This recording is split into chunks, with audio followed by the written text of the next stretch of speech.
क्या आपने कभी ये सोचा है कि अगर आपकी हवस पे आपका पूरा पूरा काबू होता, आप संभोग के लिए इतने बेकरार ना होते, डेस्परेट ना होते, तो आप जो चाहे वो अचीव कर सकते थे। हवस ना हो तो आदमी बिहार से चांद तक की रोड बनाते। आईआईटी क्लियर करना, यूपीएससी क्लियर करना मजाक हो जाएगा जी, ये मानते हैं ना आप?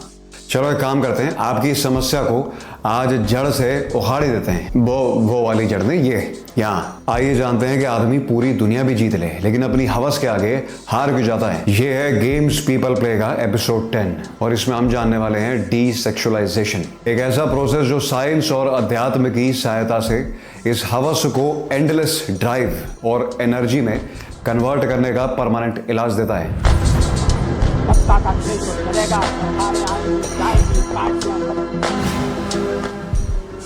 देखिए, समस्या को ठीक करने से पहले आपका यह समझना ज्यादा जरूरी है कि इसे काबू करना इतना मुश्किल है क्यों। जब आप किसी लड़की की रील देखते हैं तो आपके हाथ पैर आपके काबू में रह ही नहीं जाते, जैसे ब्रेन की हाईजैकिंग कर ली हो। खुद से किए सारे वादे आप भूल जाते हैं, जो भी कस्में खाई थी आपने उस समय तो किसी को भी सूली पे चढ़ा देंगे आप। चक्कर क्या है, आप कमजोर हैं या फिर आपको किसी ने नर्जिस को हैंडल करना सिखाया ही नहीं है। देखिए, हिंदुस्तान का कल्चर हवस को एक बहुत ही नीच तुच्छ भावना समझता है। इसका जिक्र तक करना लोगों को अनकंफर्टेबल कर देता है और शायद ये बात एक बार को सेंस भी बना लेती अगर हिंदुस्तान की आबादी 140 करोड़ ना होती, महिलाएं इतनी परेशान ना होती। एक बार को सोचा जा भी सकता था कि ठीक है भैया, देश है, अपना अपना कल्चर है, अपनी अपनी अपने रीति रिवाज हैं, अपनी परंपराएं हैं, लेकिन साला नाड़ा सबका ढीला है और ज्ञान फैलेंगे महात्माओं वाला। देखिए, व्यवहार समस्या होता नहीं अगर इन दोनों बातों का आपस में रिलेशन ही ना होता, लेकिन केस कुछ अलग ही है। इन सब चीजों को छुपाया जाता है और हमें मजबूर किया जाता है अपनी सारी भावनाओं से नफरत करने के लिए। क्या आपने कभी सोचा है कि आपकी उन भावनाओं का होता क्या है? होता क्या है जब आपको मजबूर किया जाता है अपनी फीलिंग्स को सप्रेस करने के लिए, अपने ही दिमाग में एक गड्ढा खोद के उन्हें दफनाने के लिए? होता यह है बरदर कि वो भावना बन जाती है श्राप और दिमाग में घुल जाता है जहर। ऐसी कोई भी फीलिंग जिसे आप दुनिया से और एकदम खुद से भी छुपा के दफना देना चाहते हैं, वही फीलिंग अंदर ही अंदर पनपती रहेंगी और एक दिन बीमारी बनके आपकी पूरी खोपड़ी में फैल जाएंगी। सच तो यह है कि नेचुरली अकर करने वाली किसी भी भावना को खत्म किया ही नहीं जा सकता। भावनाओं को तो केवल समझा जा सकता है, ऐसा कोई तरीका है ही नहीं कि आप पकड़ के उसे रिसाइकिल बिन में डाल दें। लेकिन आप कोडिंग करना जरूर सीख सकते हैं और दिमाग को समझना ही दिमाग पे कंट्रोल पाना है। देखिए, लस्ट एक ऐसी भावना है जो प्राणियों को अपनी पीढ़ी आगे बढ़ाने की मोटिवेशन देती है, रिवॉर्ड करती है। बेसिकली इसे डिजाइन ही कुछ इस तरीके से किया गया है कि आदमियों के अंदर ये होती भी ज्यादा है, क्योंकि एक आदमी के पास प्रोक्रिएशन करने के, पिता बनने के मौके भी बहुत ज्यादा होते हैं। तो हवस अपने आप में पूरी तरह से एक नॉर्मल चीज है, बल्कि जरूरी चीज है, लेकिन खतरनाक वो तब बन जाती है जब उसे दबाया जाता है। इसे कहा जाता है शैडो। जो भी ट्रेट्स आप दुनिया से और खुद से भी छुपा देना चाहते हैं, वो उसी रिप्रेशन की मदद से, उसी को इस्तेमाल करके और ज्यादा ताकतवर होते जाते हैं। भाई काम कर, सफेद हाथी के बारे में बिल्कुल मत सोचना, बस अब आप उसके अलावा कुछ नहीं सोच पाएंगे। देखिए, हमारे चारों तरफ जो रियलिटी है ना, उसे एक फैब्रिक की तरह समझिए। रियलिटी के धागे बुने गए हैं और आप इन्हें मरोड़ नहीं सकते, क्योंकि आप जितनी ताकत से इन्हें मरोड़ने की कोशिश करेंगे उतनी ही तेजी से ये वापस झटका मारेंगे। कॉग्निटिव बिहेवियरल थेरेपी में इसे कहा जाता है रीबाउंड इफेक्ट। लोग इस इफेक्ट को अक्सर मंदिरों में, चर्चेस में महसूस करते हैं। उन्हें अचानक से ही गंदे गंदे ख्याल आने लगते हैं, क्योंकि वहां थोड़ी एक्स्ट्रा कोशिश करी जा रही है कि सारे ख्यालों को दबा दिया जाए, सिर्फ भगवान की कामना की बातें हो। चलो ये तो फिर भी ठीक है, आपने मिटाने की कोशिश की और ख्याल और गहरे होते चले गए, लेकिन फिर भी दिमाग तो आपका है ना, हाथ तो आपके हैं, शरीर तो आपका है। अगर ख्याल आ भी गया तो एक्शन तो आप ही को लेना पड़ेगा, क्या नहीं? तो वहां तो रोका जा सकता था खुद को। लेकिन क्या हो अगर मैं आपसे कहूं कि लस्ट इमोशन ही अपने आप में इतना स्ट्रांग है कि आपके पास तो कभी उससे लड़ने का मौका ही नहीं था।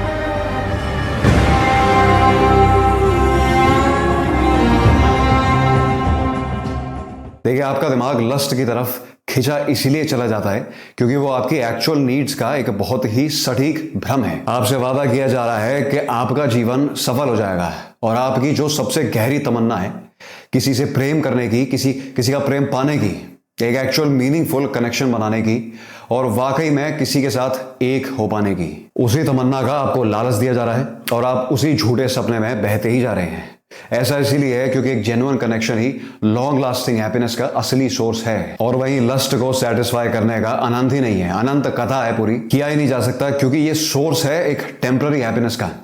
जितनी बार इसमें भाग लिया जाएगा उतनी ही ज्यादा इसे करने की इच्छा बढ़ जाएगी और उतनी ही कम इसमें खुशी होने लगेगी। आपके दिमाग की वर्किंग ही कुछ इस तरीके से होती है कि लस्ट का इमोशन इतना स्ट्रांग बना दिया गया है कि आपके प्री फ्रंटल कॉर्टेक्स यानी कि आपका दिमाग का वो हिस्सा जो लॉजिकल फैसले लेने के लिए, किसी भी कांड के परिणाम को कैलकुलेट करने के लिए डिजाइन किया गया है, उसे पूरी तरह से लस्ट का इमोशन बाईपास ही कर जाता है। आपने एक्सपीरियंस भी किया होगा कि आप हर बार इसे गलती की तरह तो देखते हैं लेकिन फिर भी उस गलती से सीख कुछ नहीं पाते, क्योंकि लॉजिक फॉर्मेशन से परे है ये भावना बिल्कुल। और इसको ओवर पावर करने के लिए हमें दिमाग में कुछ अलग ही दर्जे के कॉग्निटिव फंक्शंस को एक्टिवेट करना पड़ेगा। लेकिन उसे सीखने से पहले आपको अपने दिमाग के और अपने शरीर के सबसे बड़े दुश्मन यानी कि अपने अहंकार से रूबरू होना पड़ेगा। ईगो, अबे ईगो का अवश्य क्या लेना देना भाई, पूरा पूरा लेना भी है और देना भी। देखिए, आपकी लस्ट के, आपकी औकात के साथ कुछ नाजायज संबंध हैं, कुछ ऐसे संबंध जो आपको मजबूर कर देते हैं ये सोचने पे कि कहीं आपकी सेक्सुअल सक्सेस ही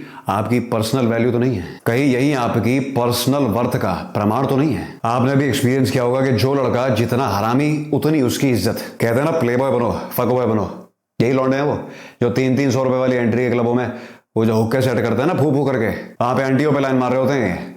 इतने डूब चुके हैं आपस में अपनी कि गटर में हाथ डालने से भी पीछे नहीं हटेंगे। सेलिब्रिटीज में आपको ये सब चीजें बहुत ही कॉमन दिखेंगी। चीटिंग इनके लिए वैसे भी मजाक ही होता है, यहां तक कि ये तो इसे डिफेंड करने पे तो लाएंगे, क्योंकि इनकी पूरी ईगो ही इस बात पे टिकी है कि इनके कितने सेक्सुअल पार्टनर्स रहे हैं। अरे 5-7 लड़कियां अगल बगल में ना हो तो औकात है क्या आदमी की कुछ है? इसके चलते लस्ट ही इनकी आइडेंटिटी का एक हिस्सा बन जाता है और इसके खिलाफ कोई भी आर्ग्यूमेंट इन्हें खुद के खिलाफ लगने लगता है। डूब जाते हैं साले नशे में, फिर बर्बाद हो जाते हैं। आपको याद है हमने कुछ देर पहले हायर ऑर्डर कॉग्निटिव फंक्शंस की बात करी थी। अब समय आ चुका है वीडियो के उस हिस्से में पढ़ने का जहां हम डिकोड करेंगे लस्ट की ट्रांसफॉर्मेशन।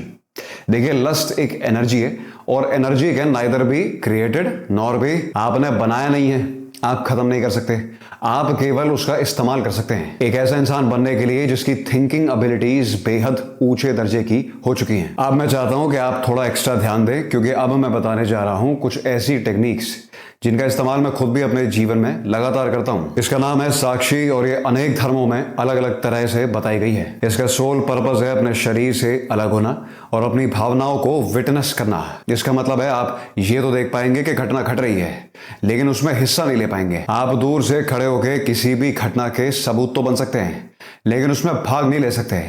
और अगर आप परिस्थितियों को ऐसे ही देखने लगे तो आपकी कोई भी भावना आपके ऊपर काबू पा ही नहीं सकती। आप देख पाएंगे कि कैसे एक वीडियो देखने से, एक ख्याल आने से आपके दिमाग में धीरे धीरे वो भावना प्रकट तो हो रही है, लेकिन फिर आपको ये नहीं कहना कि मुझे हॉर्नी फील हो रहा है जी। इसके बजाय आपको केवल ऑब्जर्व करना है, क्योंकि खेल यहाँ पे केवल इतना है कि आपको रिएक्ट करना ही नहीं है।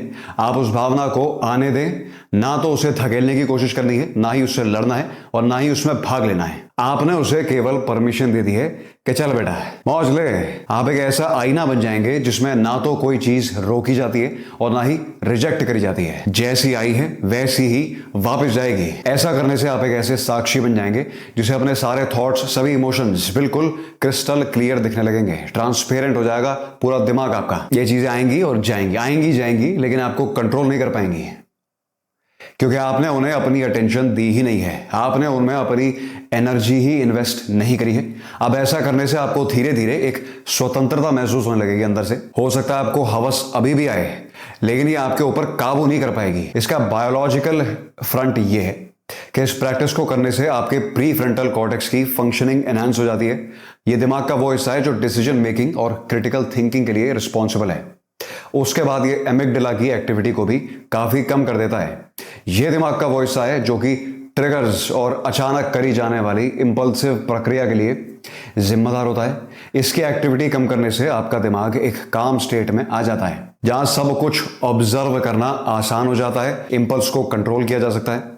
और इसका तीसरा पहलू है ग्रे मैटर। इस एक्टिविटी को ग्रे मैटर की डेंसिटी बढ़ाने से भी एसोसिएट किया जाता है, जो कि आपको सेल्फ कंट्रोल और इमोशनल रेगुलेशन में मदद करता है। दोस्तों, ये था डीसेक्सुअलाइजेशन पे हमारा पहला टेक। इस सब्जेक्ट में इंफॉर्मेशन इतनी ज्यादा और इतनी डेंस है कि शायद केवल मेडिटेशन टेक्निक्स के ऊपर भी कई वीडियोस बनानी पड़ जाएं, और हम बनाएंगे भी, लेकिन केवल उन टेक्निक्स पे जिन्हें हमने खुद इस्तेमाल किया है, जिनका लाभ हमने फर्स्ट हैंड एक्सपीरियंस किया है। आप में से कई लोग मुझे अक्सर ये कहते दिखते हैं कमेंट्स के अंदर कि एक अंडररेटेड चैनल है और यूट्यूब इसे प्रमोट क्यों नहीं कर रहा है।